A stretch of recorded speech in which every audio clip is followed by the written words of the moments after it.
Miss হবে না আপনার পছন্দের টিভি শো। দেখুন জি5 অ্যাপে একদম ফ্রি। তুমি বারবার শুধু পালিয়ে যেতে চেয়েছো, বারবার। তুমি তোমার অফিসে আমাকে চোর অপবাদ দিলে, আমি অফিস ছেড়ে চলে গেলাম, তুমি তারপরও সবকিছু ছেড়ে চলে যাওয়ার সিদ্ধান্ত নিলে। আবার আজও তুমি চলেই যেতে চাইছো এই সম্পর্কটার থেকে। ভালো করে একবার নিজের দিকে তাকিয়ে দেখো তো অনির্বাণ, প্রশ্ন করো নিজেকে, তুমি কি তোমার ভুলগুলোর মুখোমুখি হতে পারছো না? তুমি কি মনে করছো এসকেপ করে গেলে কি সব সমস্যার সমাধান হয়ে যাবে? এটাই কি তোমার কাছে একমাত্র রাস্তা? প্লিজ প্লিজ আমার ধৈর্যের পরীক্ষা নিও না তুমি, প্লিজ। তুমি কিন্তু তোমার লিমিট ক্রস করছো রাই। তোমাকে আমি শুধু একবার ভেবে দেখতে বলছি অনির্বাণ, মাথা ঠান্ডা করে ভেবে দেখতে বলছি। তোমার অবচেতন মন কিন্তু জানে তুমি ভুল করছো, আর যে কারণে তুমি পালিয়ে যাওয়ার চেষ্টা করছো। হ্যাঁ, পালিয়ে গেলে হয়তো তুমি বেঁচে যাবে, শরীরে বেঁচে যাবে, কিন্তু মনের কাছে কি জবাব দেবে তুমি? আর কত ক্ষতবিক্ষত করবে মনটাকে? তুমি কেন অন্তত একবার নিজের মনের মুখোমুখি হবে না? কেন সত্যিটা খোঁজার চেষ্টা করবে না? কেন সবকিছু জানার চেষ্টা করবে না অনির্বাণ? বুঝতে পারছো না তুমি? How dare you!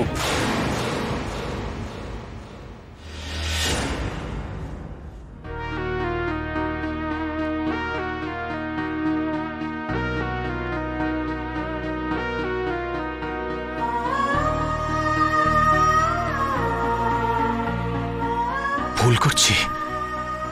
আমি কি সত্যি ভুল করছি? অন্যায় সন্দেহ করছি? আমার কি সবকিছু আরো গভীরভাবে ভাবা দরকার?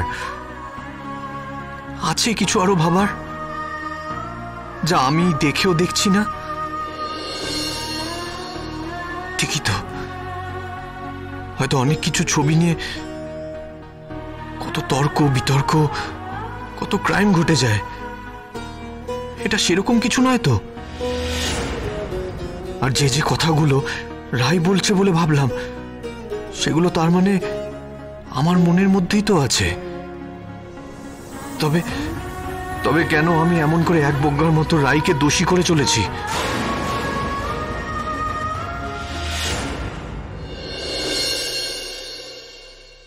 ওমনি প্লিজ, বলছি তো আমি খেতে পারবো না, আমার খেতে ইচ্ছে করছে না, গলা দিয়ে কিছু নামবে না। এভাবে কি করে হবে রাই? রোজ রোজ এক কথা, গলা দিয়ে নামবে না, খেতে ইচ্ছে করছে না, কি হবে তুমি উপোস করে থাকলে? কিচ্ছু না, খেতে হবে রাই, খেতে হবে, খাও। রাই, নিজেকে শক্ত রাখতে হবে, লড়াই করার জন্য নিজেকে তৈরি রাখতে হবে। এখনো তো অনেকটা পথ বাকি, নাকি? কার জন্য লড়াই করবো বৌমনি? কার সঙ্গে লড়াই করবো আমি? আমার কুরুক্ষেত্রেও যে আমার চারপাশে কেবল প্রিয়জন, যে সমস্ত প্রিয়জনেরা আমাকে এতটুকু ভালোবাসে না, এতটুকু বিশ্বাস করে না, এতটুকু ভরসা নেই কারোর আমার উপর। লড়াই তো তখনই করা যায় যখন তুমি জানো যে তোমার ভালোবাসার মানুষগুলো তোমাকে বিশ্বাস করে, আর তাদের বিশ্বাসটা তোমাকে জেতাতে হবে। ব্যাস ব্যাস, এইটুকু জানলেই তো লড়ে যাওয়া যায়। আরেকটা ক্ষেত্রেও লড়া যায়, নিজের উপর বিশ্বাস থাকলে। নিজের উপর থেকে যদি তুমি তোমার বিশ্বাস না হারাও, তাহলে এই দুনিয়ার কেউ তোমায় হারাতে পারবে না। আর কত নিজের জন্য লড়বো বলো তো বৌমনি? আর কত? না না, সবটাই আমার কপাল, কেউ বিশ্বাসই করে না আমাকে। সত্যি, মা যে সবটা জেনে এরকম রিয়াক্ট করবে সেটাই ভাবতে পারিনি। তবে কি বলো তো রাই, যখন প্রথম ওই ছবিগুলো দেখেছিলাম, আমিও তো ভাবতে পারিনি যে ওগুলো নকল, ওগুলো বানানো যায়। তারপর তুমি আর স্রোত আমাকে বোঝানোর পর আমি বুঝলাম, হয়তো মা বোধহয় সেভাবেই ভাবতে পারছেন না। মেয়ে বিয়ের পর দিন শ্বশুরবাড়ি থেকে চলে আসায় অপমানে অসম্মানের ভয় হয়তো মাকে লজিক্যালি ভাবতে দিচ্ছে না। মা কোনোদিনই আমাকে বিশ্বাস করেনি বৌমনি। বাবা চলে যাওয়ার পর থেকেই তো মা সবকিছুতে খালি আমাকেই সন্দেহ করে, আমাকেই দোষী বানায়। আর নীলুকে তো আমি কোনোদিনও কোনো কিছু বিশ্বাস করাতেই পারবো না। দাদা ভাইকেও তাই। তোমার দাদা ভাই এই জগতে কাউকেই বিশ্বাস করে না। ওর শারীরিক অক্ষমতাটা ওকে একটা মানসিক অক্ষমতার দিকে নিয়ে যাচ্ছে। তোমার বিয়ের পরে ভেবেছিলাম যে হয়তো ঘুরে দাঁড়াবার আবার একটা চেষ্টা করবে, সেরকমই কথা দিয়েছিল, কিন্তু এই ঘটনাটার ধাক্কায় আবার সে একই জায়গায় চলে গেছে। তুমি কিছু মনে করো না বৌমনি, আসলে নিজের ভাগ্য ছাড়া আমি আর কাউকে দোষারোপ করি না। আমার এখন কি মনে হয় জানো তো, এই যে অনির্বাণের আমার প্রতি এত অবিশ্বাস, এটা হওয়ারই ছিল। আমার আগেই আন্দাজ করা উচিত ছিল যে অনির্বাণ আমাকে সেরকম ভাবে বিশ্বাস করেনি। যখন অফিসে টাকা চুরি হয়েছিল, ও সবার প্রথমে আমাকে সন্দেহ করেছিল, অন্য কাউকে না। হতে পারে আমি হয়তো গরিব বলে, কিংবা হয়তো ভেবেছিল যে আমি প্রতিরোধে অক্ষম। আমাকে নিজেকে প্রমাণ করতে হয়েছিল তখনও, কিন্তু তখনও তো একবার আমাকে বিশ্বাস করতে পারতো। কারোর একজনের কথায়, কারোর একজনের ইঙ্গিতেও ধরে নিল যে চুরিটা আমি করেছি। অনির্বাণ তো তখন তোমাকে চিনতো না, তুমি তখন সদ্য জয়েন করেছো। অনির্বাণ এতদিনেও আমাকে চেনেনি, সেই প্রমাণ তো আমি পেয়েও গেছি। আসলে বৌমনি, অনির্বাণ কোনোদিন আমাকে বিশ্বাসই করেনি। ঠুনকোর বিশ্বাস, নড়বড়ে ওর ভালোবাসা,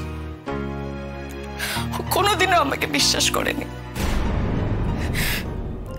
আচ্ছা বৌমনি, তুমি আমাকে একটা কথা বলো তো, বিশ্বাস ছাড়া কি ভালোবাসা হয়? তাহলে তো আমাকে এটাও বলতে হয় যে অনির্বাণের ভালোবাসাটা মিথ্যে। তাহলে আমি এতবার করে বললাম যে ওই ছবিগুলো মিথ্যে, ওই ছবিগুলো ভুল, ওর মনে কোনো সন্দেহ হলো না? ওর মনে হলো না ওই ছবিগুলোই ঠিক, শুধু আমি ভুল, আমি মানুষটা মিথ্যে? তুমি একটু মাথাটা ঠান্ডা করো রাই। হয়তো তোমার এখন মনে হচ্ছে যে এই পুরো দুনিয়াটাই মিথ্যে দিয়ে গড়া, কিন্তু অনির্বাণ তোমাকে ভালোবাসে, ও তো কষ্ট পাচ্ছে। ভালোবাসে বলেই তো কষ্ট পাচ্ছে, বলো। ওকে বোঝাতে হবে কোনটা মিথ্যে আর কোনটা সত্যি, ওকে চোখে আঙুল দিয়ে দেখাতে হবে। তোমার আর অনির্বাণের মধ্যে একটা ভুল বোঝাবুঝি তৈরি করা হচ্ছে, আর সেই ফাঁদেই ও পড়েছে। কিন্তু এত সহজে যদি ফাঁদে পা পড়ে যায়, তাহলে জীবনের প্রতিটা পদক্ষেপে যে একসঙ্গে পা ফেলাটা খুব মুশকিল গো বৌমনি। আর এখানে যেহেতু সবচেয়ে সফট টার্গেট আমি, আমাকে সব থেকে বেশি সাফার করতে হয়। কে বলেছে আমার ননদিনী সফট টার্গেট? তাকে বাইরে থেকে যেমনই লাগুক, সে কিন্তু 5টা মেয়ের মতো একটা মিথ্যেকে মিথ্যে জেনে সেটাকে মেনে নেয়নি। সে প্রস্তুতি নিচ্ছে লড়ে যাবার, নিজের মান রক্ষা করে যাবার। তাকে কি সফট টার্গেট বলা যায়? কিন্তু বৌমনি, এই ফাঁদটা কে পাতলো বলো তো? সৌর্যই কি? জি5 ডাউনলোড করুন আর সব এপিসোড দেখুন একদম ফ্রি।